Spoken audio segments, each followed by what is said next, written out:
back. Today we're going to be talking about agrivoltaics, and more specifically, we're looking at the combination of solar panel arrays in active farming configuration. So we have an active vineyard here, and just been installing a 15 kilowatt array back here, and we want to see how that array might affect the growth of plants when in close proximity.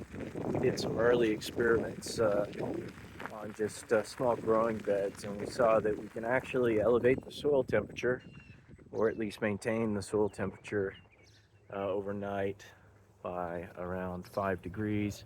And that did result in some active sprouting occurring earlier.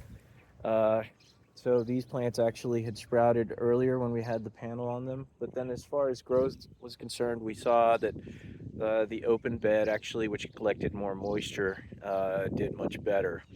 And so another aspect that we're looking at here is the kind of water that we're using.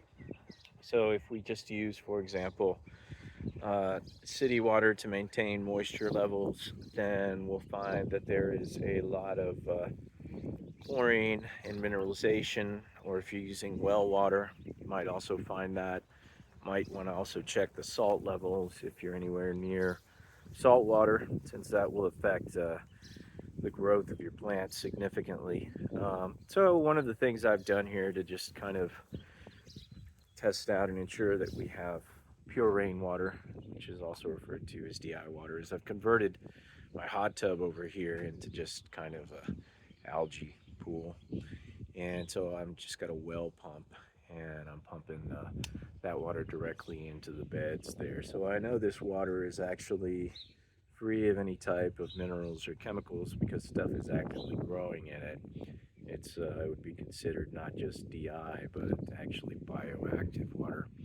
And so that's one of the things that we're looking at here is the combination of moisture, the type of water that you might be using for the type of plant that you might be using, because vines and seasonal plants like beans and vegetables, things like that, they'll respond differently depending on whether they're rooting and sprouting or whether there's already an established root system for the plants.